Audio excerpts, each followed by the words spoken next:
I played a horrible racist bigot, and I had to say and do just vicious things to Sydney. When Richard Widmark passed away at the age of 93 in 2008, Hollywood assumed that was it. It was a mistake. Sandy Koufax, a baseball great, was his daughter's husband. He was previously married to Henry Fonda's ex-wife. However, the most surprising turn of events. It occurred during his last months on Earth.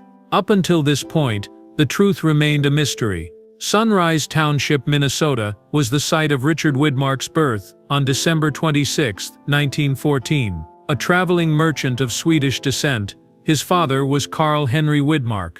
Ethel May Barr, his mother, was of Scottish and English descent. Despite the cultural diversity that resulted from his parents' immigration, he had a very uprooted upbringing. The family moved across Illinois quite a bit due to his father's employment. Never settling down for more than a few years at a time, they bounced around between towns like Princeton and Henry. Every relocation brought a new school, new friends, and eventually, a new beginning. He became wary and silent as a result. Unexpectedly, his destiny was shaped by his ability to adapt. He found solace in movies. His grandma took him to the movies for the first time when he was 4 years old, and ever since then, he couldn't get enough. Horror films such as Frankenstein and Dracula had a profound effect on him by the time he was a teenager. He couldn't shake Boris Karloff's portrayal of the monster in Frankenstein. He was enthralled by the power of a single performer to manipulate the emotions of an entire audience. His destiny was laid out before him by that obsession, even if he didn't realize it yet. Someone noticed him in class. While a student at Illinois' Princeton High School, he found his voice and did quite well academically.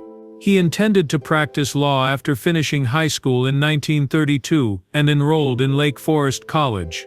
He had never considered acting until landing the role of counselor at law, but that all changed. Nothing he had ever felt had prepared him for this.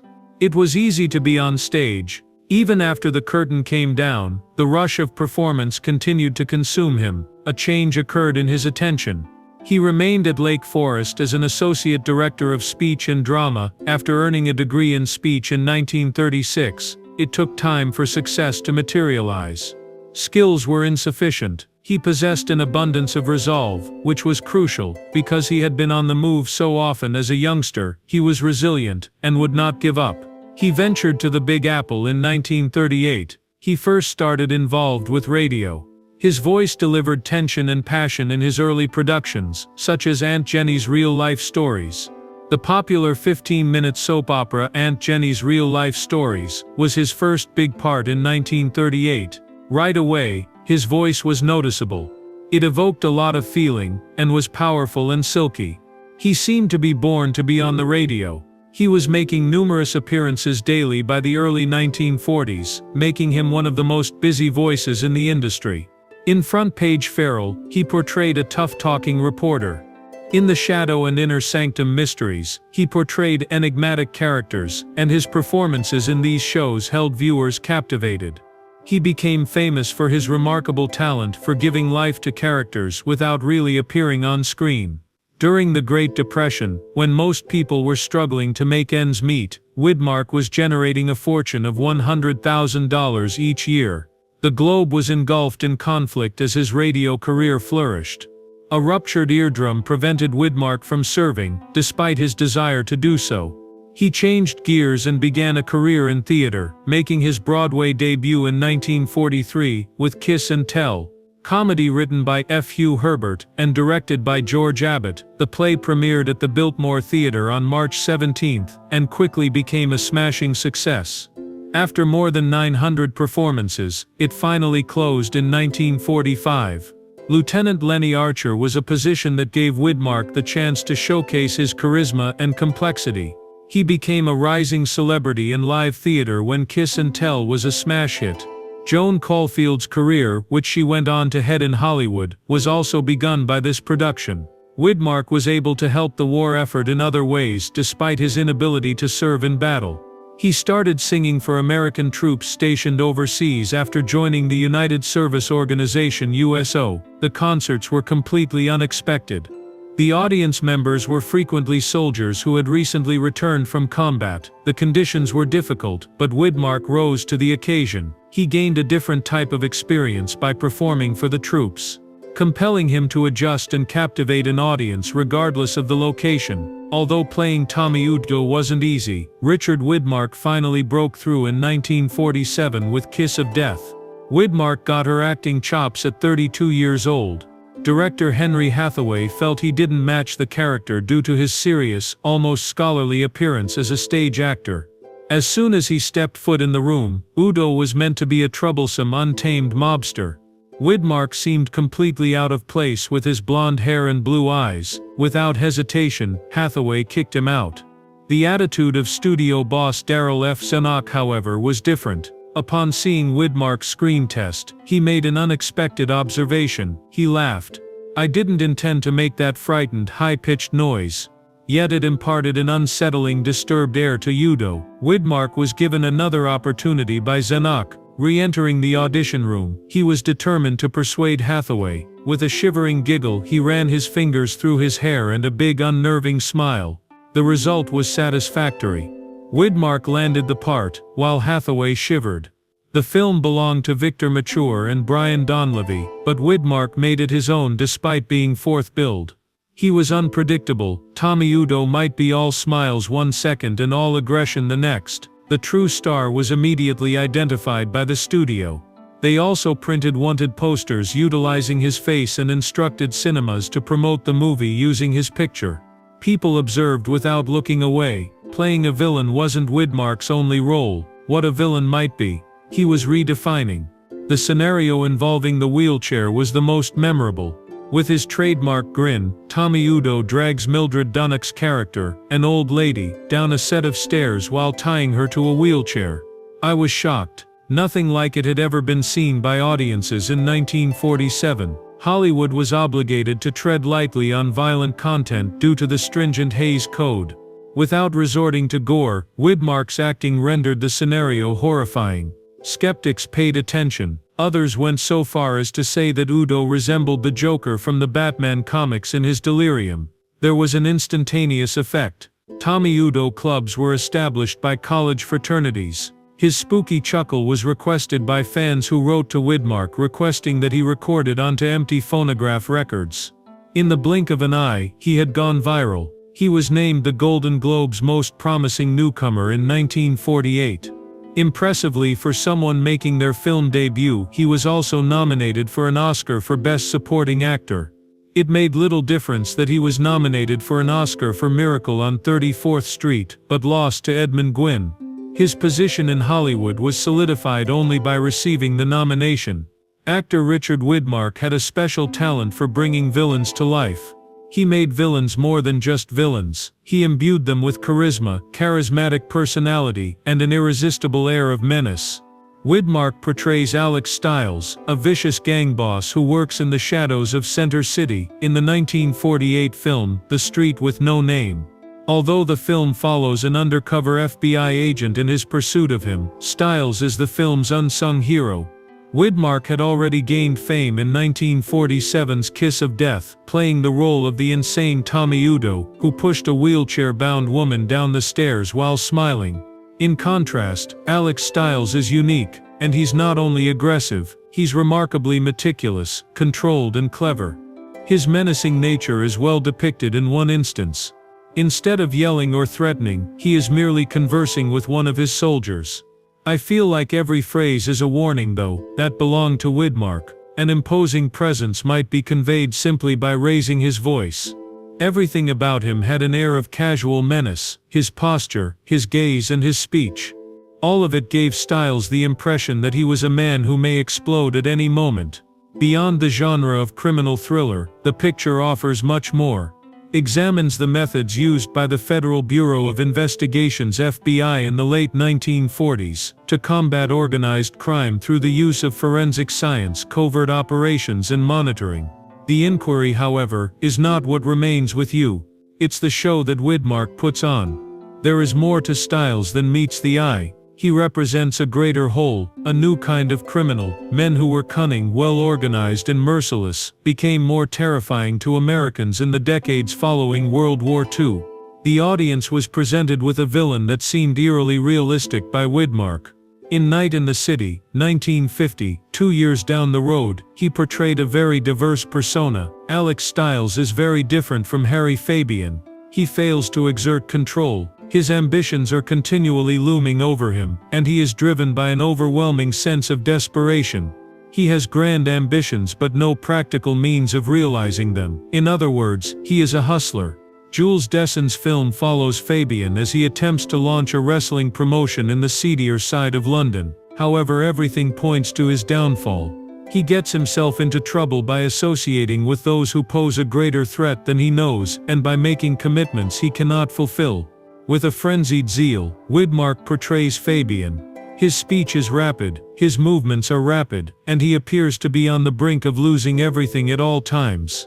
In one scenario, he is presenting his most recent plan at such a rapid pace that he nearly trips over his own words. His expression reveals both anticipation and terror. He is well aware that time is of the essence. The environment Fabian lives in feels like a trap because to Dessin's directing, the streets of London are small and meandering. It is as if the darkness is drawing near. On top of that, Fabian is always aware that someone is watching him. An iconic noir-era car chase sequence culminates the film.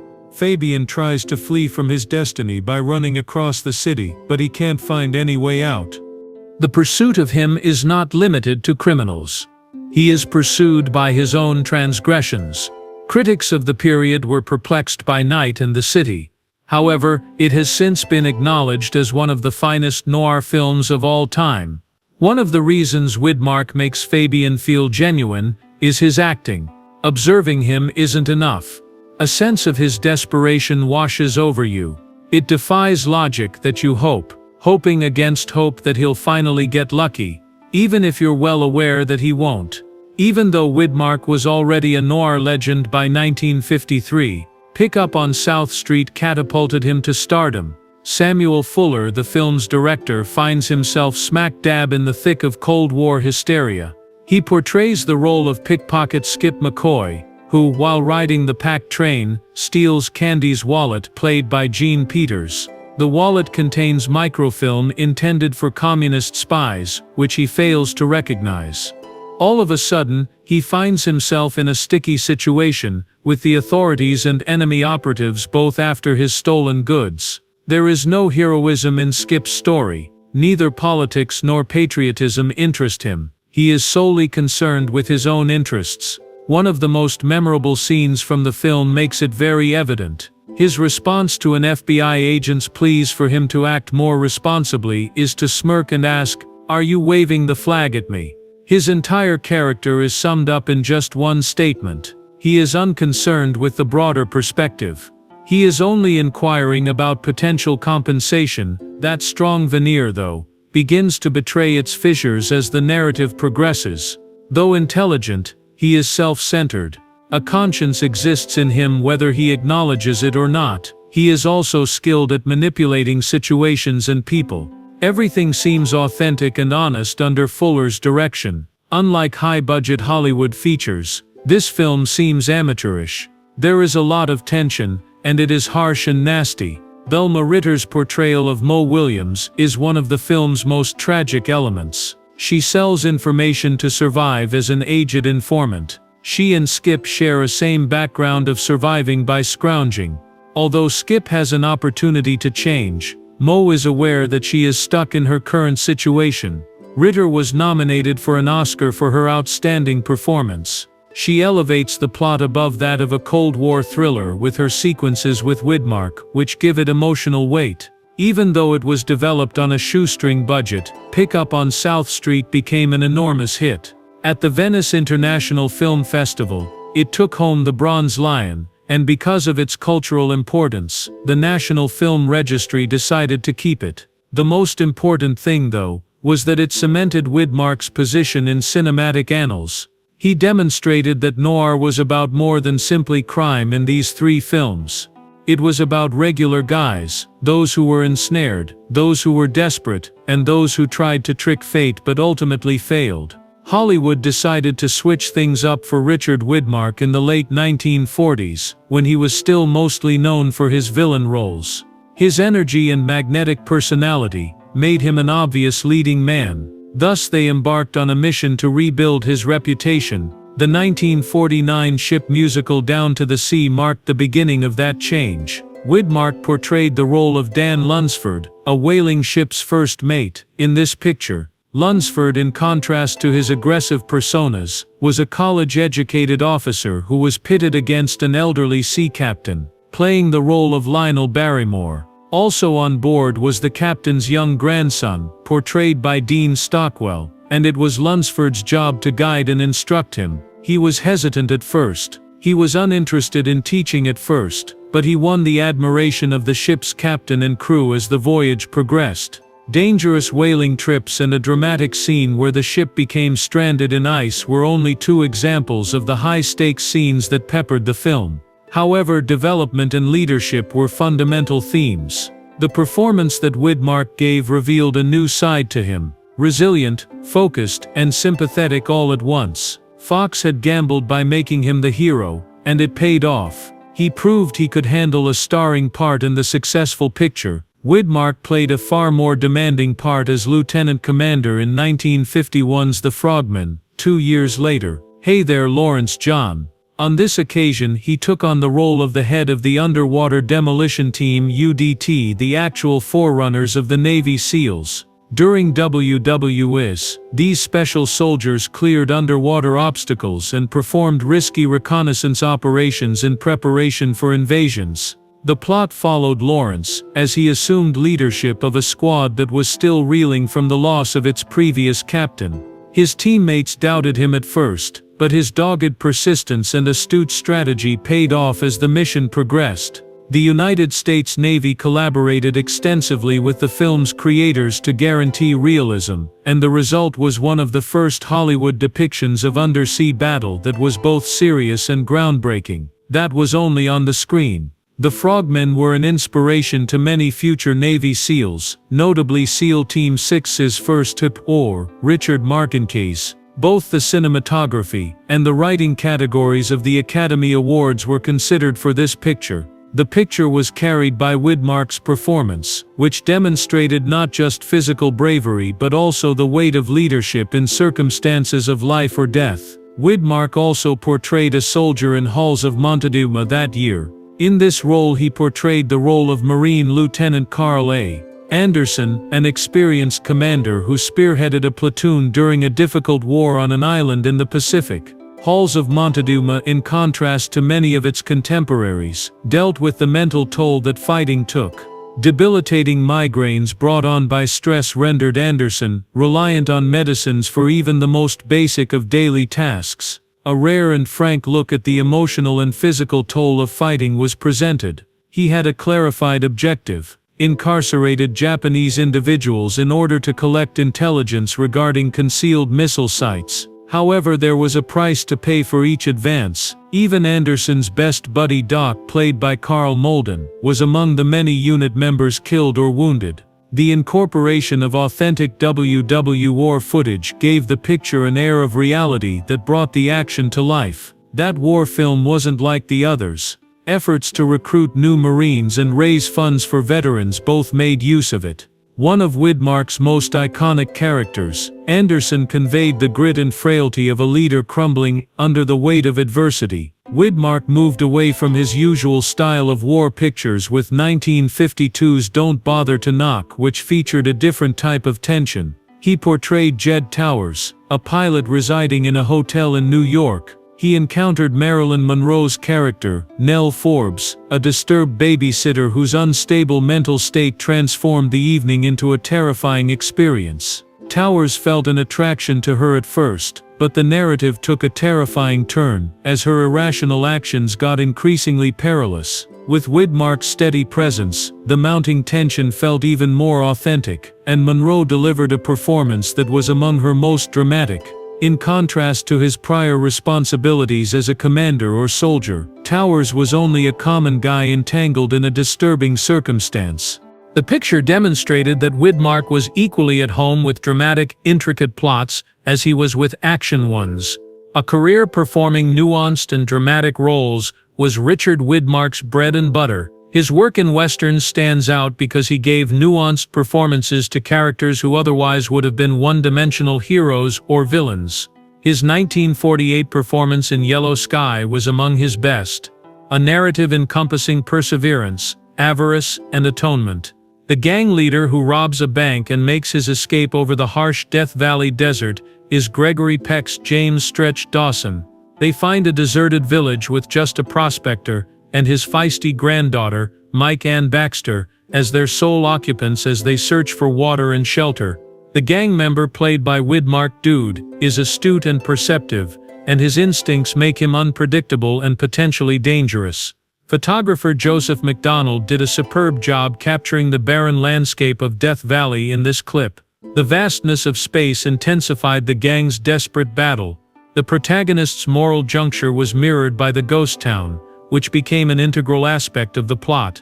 The directors even employed day-for-night photography to give the picture a distinctive style that heightened the unsettling mood. Widmark, who had only been a Hollywood resident for 2 years, managed to keep up with more seasoned performers such as Peck and Baxter. He proved he could switch it up from his typical high-energy villain parts by playing Dude with a more subdued threat. Yellow Sky had its own set of difficulties behind the scenes. Despite playing the whole of the film with a fractured ankle, Gregory Peck showed no signs of slowing down. In order to provide a realistic sense of deterioration in the ghost town, the production team dismantled an old Western movie set. The literary work of William Shakespeare's The Tempest served as a vague inspiration for the plot of the narrative. This wasn't your average Western. Rich issues were explored in this character-driven drama.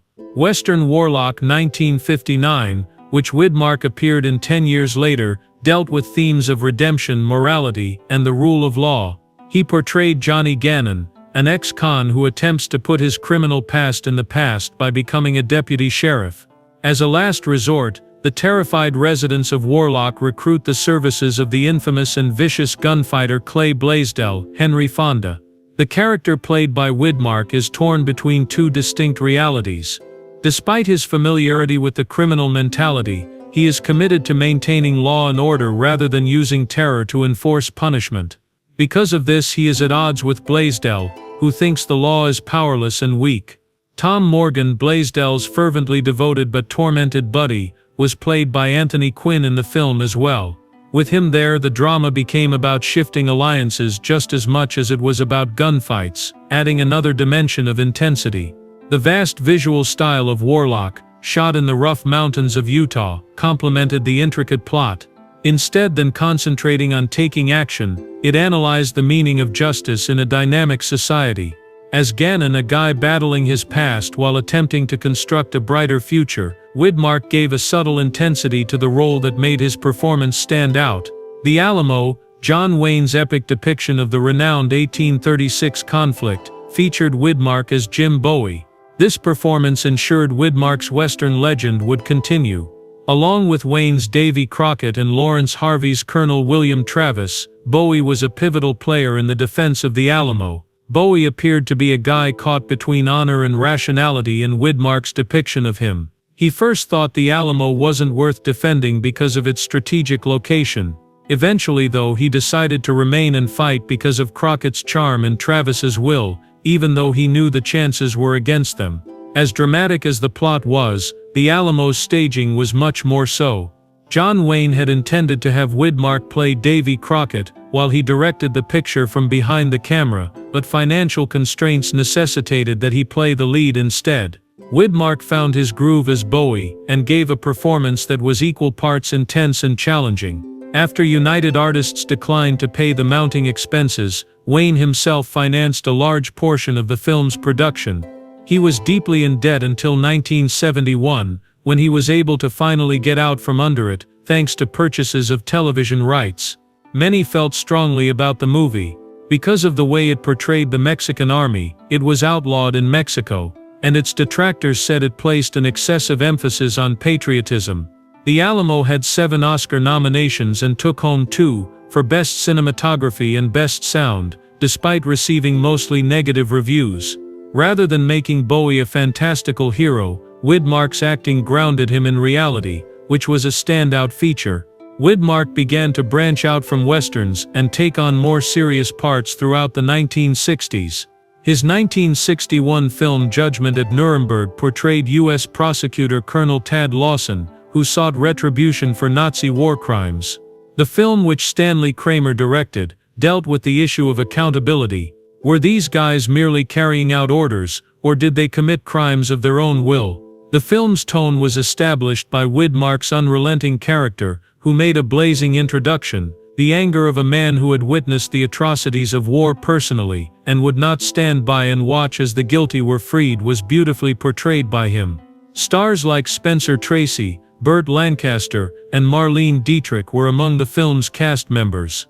It was about more than simply the drama in court. It delved into weighty ethical concerns about the fairness of post-conflict reconstruction. This part was a change of pace for Widmark from previous westerns, but it demonstrated his ability to play strong dramatic characters.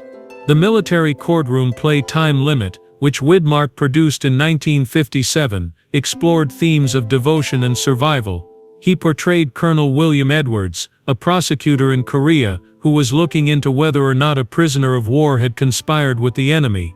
In the film, the question of whether or not extraordinary circumstances may justify treachery was central. Widmark gave a performance that made people think critically about their own moral convictions, and the plot was intense and disturbing. Widmark began appearing in TV shows in the early 1970s, playing the role of a grizzled New York police officer. He was in Madigan, 1972. In the 1968 film from which the series was adapted, his character met an untimely end. However, he was revived and recast for the sake of the series. This iteration of Madigan didn't stay in New York but instead solved murders in places all around Europe, like as Lisbon and London. Each episode lasted 90 minutes and had excellent production value, but reviewers said it didn't have the same gritty quality as the film. The first season of Madigan was cancelled despite the show's strong Nielsen ratings, and yet it fails.